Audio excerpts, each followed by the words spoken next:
What's up guys, it's Morgaming here and welcome back to another video. This is the second video of the series and today I'll be doing the ultimate exploration guide. Last time we did the ultimate combat guide and I'll be doing two more videos in the sort of combat field of thing for beginners and sort of more advanced builds for combat. And I'll do the same thing with exploration here, but I'll start off by doing the main guides for like the best ship you can do, and then I'll move on to the small ones on this channel. But yeah, that's basically what we're going to be doing today, so let's get straight into it. Okay guys, so we're here in outfitting and I have pushed this Anaconda, which I am in for this build, to 73 light years, and before I have pushed this up to 80 light years, but this is going to be the best build for exploration, not just jump range. So I'll be showing you guys what some other things are that, in my opinion, are much better. So yeah, let's get straight into that. Okay guys, so starting with hardpoints here, and just before we do get into this, I will be doing a Coriolis build for this from now on, because a lot of you guys have been asking for it, and yeah, I haven't really ever used Coriolis. Pronunciation going a bit downhill there, but yeah, I'll be using it in this video and I'll post it in the description. But yeah, basically for hardpoints nothing, and it's the exact same for utilities, just nothing there. You can add something if you want, but a warning is that hardpoints do make a well, not very, but reasonably large effect to your jump range. As you can see, with a large hardpoint that drops 2 light years. And that's honestly not that bad to put some weapons on your ship, but if you are just going to be doing exploration in this in solo play, you're not going to be needing these. And same with utility mounts, like maybe you could chuck like a heat sink or something, but I'm pretty sure these use up about, yeah, it's about 0.2 light years, so it's not much, but it is still something that I would want to personally save. So yeah, my utilities and hardpoints are just completely taken away. Now into core internals, we've obviously got lightweight alloys, because we want this as light as possible. With our power plant, we've got a 4A power plant. Now we are at Jameson here, so we can see everything that is here. I'm pretty sure 4A was the best that I could get. 4D wasn't quite powerful enough, and 4A was slightly lighter than a 5D power plant. So yeah, that's basically just what I went with. Yeah, as you can see, adding a 5D in here is slightly worse than a 4A. So yeah, we've gone with a 4A power plant, and the modifications on this is overcharged, and this is only overcharged to level 1, but I'll definitely be overcharging that as much as I can. And yeah, that's basically it. Moving on to thrusters here, we've got 5D thrusters. Now, I could have put something slightly smaller in this, I could have put 4D in, but that does take a bit of efforts, because you do have to get into a smaller ship, then do a couple things. If you want, I'll explain it in a different video, but yeah, basically you can, there is a way to put lower class thrusters on this, but I wouldn't. I would just go with 5D, because you do still want to be moving around a good amount, and that's what I have done.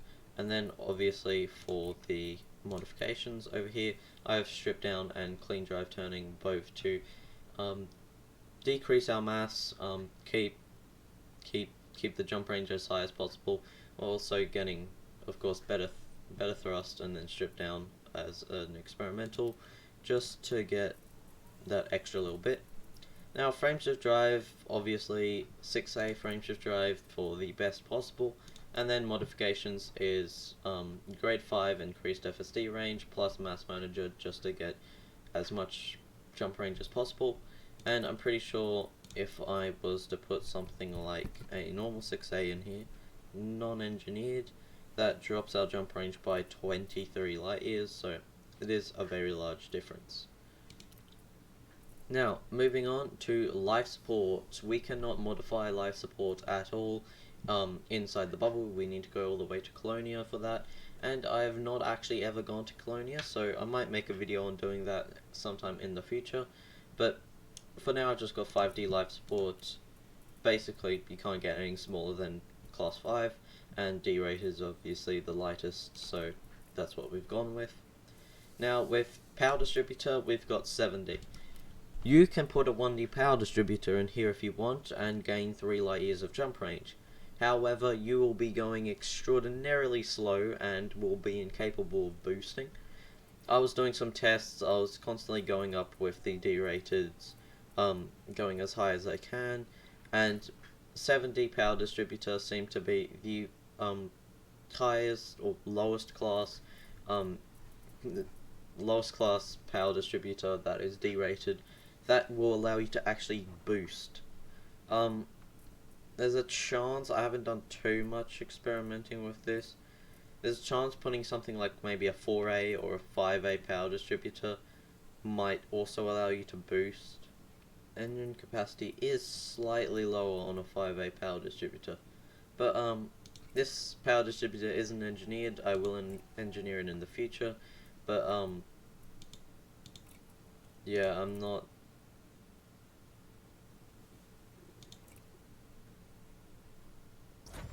Yeah, I don't have any modifications on it at the moment, so I'll try the 5A power distributor. Or actually, we're up to 5 on. We're using a 7D, so if I put a 6A, 6A is definitely more, but does drop jump range, and then that drops jump range by a hell of a lot. So yeah, we'll try with a 5A power plant, and if you can't boost with that, then 7D is the best you can go with. Now with sensors here, we've gone with the lightest 8D sensors, and these have been modified for lightweight scanner to level 3. Haven't gone level 5 yet, but we'll be doing that in the future. But obviously sensors aren't my main priority to modify for this ship, but it does obviously help and gets our jump range just that little bit higher. Pretty sure if we bought a standard one, yep, this does affect it by a decent amount.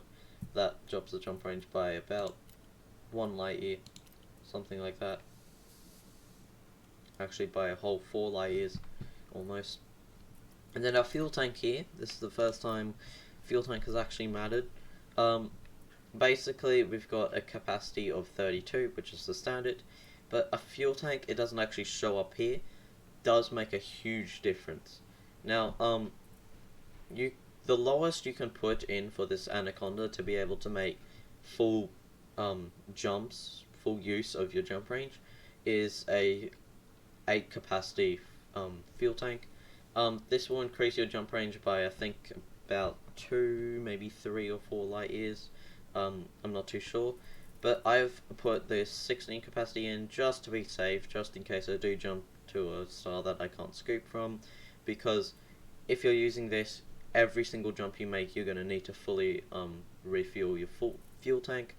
But with this, you can make 2 jumps without needing to refuel.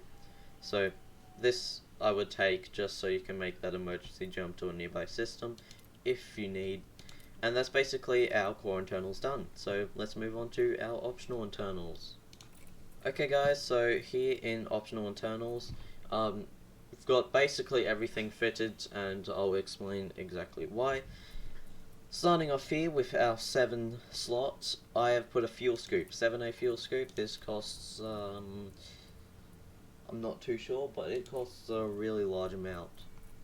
I think it's approximately, yep, 80 million credits. So, not the cheapest thing in the world, but definitely worth it, and it's the most satisfying thing to fill up a fuel tank in literally like 2 seconds.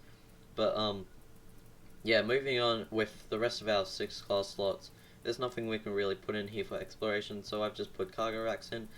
Cargo racks do not affect your jump range adding in, unless they are loaded with something, and I'm just thinking, if I go somewhere and I need to transport some sort of cargo, might as well have some cargo racks there, because they don't take away my jump range, and look, I've got plenty of cargo space now.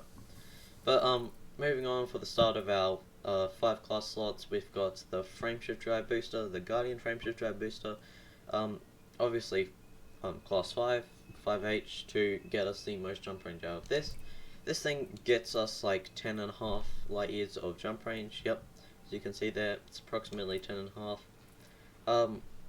And this is definitely necessary for a ultimate ship for exploration. But yeah, that's basically what we've got in here. The rest is cargo racks apart from this because it's military only, and there's nothing you can put in here that's actually useful for like exploration. That doesn't make your ship just a lot heavier, so we've left that completely empty. Shield generator, we've got a 4D shield generator in here. Now, I was thinking of putting prismatics in because that honestly would have been a pretty decent idea to get more strength. The only problem is with prismatic shields. Actually, I've changed my allegiance, haven't I? I do have prismatic somewhere, but with prismatic shields, they do increase your mass by actually double what a normal 4A shield generator would use. So we've just gone with 4D to keep our hull down, and we've just got some reinforced shields, just keeping the strength as high as possible, and it's just upping every single resistance possible. And we don't need to worry about our distributor draw or power draw because we've got plenty of power. Now next, there's just a bunch of stuff that we don't really need. I've got a 2G planetary vehicle hangar. I say don't really need, but obviously you need a planetary approach suit, and for exploration you need a detailed surface scanner. But I've got a planetary vehicle hangar because exploration, you're going to want to be going down on planets, and it does cost you a little bit of jump range. It's about a light year or just under that. And I was thinking of putting a 4G in here. Also, if you're using vehicles, always use the G class because that will be the lightest. As you can see in here, this is much heavier and drops the jump range. But if we come over here, yeah, I've just got a SRV just for messing around on planets. Detailed surface scanner, obviously for collecting exploration data. And okay, this modification is expanded probe scanning. So yeah, that's actually a good modification. I don't even remember modifying this, but yeah, if you can level 5 that would be amazing, because basically means every scan you do on a planet will go by much quicker, and you'll need to use much less probes. But yeah, that's definitely a pretty good modification. And of course, we've got an advanced docking computer. The reason for this is just if you're doing long trips, you're going to want to have some sort of automation in it. And obviously you can come over here to ship, go down to flight assists, and you can turn either one off. Currently I have both of them off. I mainly only ever use auto dock, but I have the option for auto launch if I want, so it's basically just optional, and it doesn't affect jump range. I'm pretty sure only power draw, and again, like I said before, power draw is not a issue. But that's basically the whole build done, I'm pretty sure. If I go back to outfitting, it took a couple of attempts. Yeah, so that's basically it. Optional internals, then you've got the livery. Livery is definitely a must-have. You're gonna keep your ship looking good. But yeah, that's basically it for the build. So thank you guys so much for watching. Hope you got some good information out of this, and hope you can go out exploring now with the best ship possible. Definitely look out for my next exploration guides for beginners, because I'm assuming most people won't be able to get an Anaconda immediately when they start playing. You can if you get into mining, but when you just start the game, you don't want to be taking boring hours mining instantly. So yeah, thank you guys so much for watching. Look out for my next guides, and I'll see you all in the next one. Goodbye.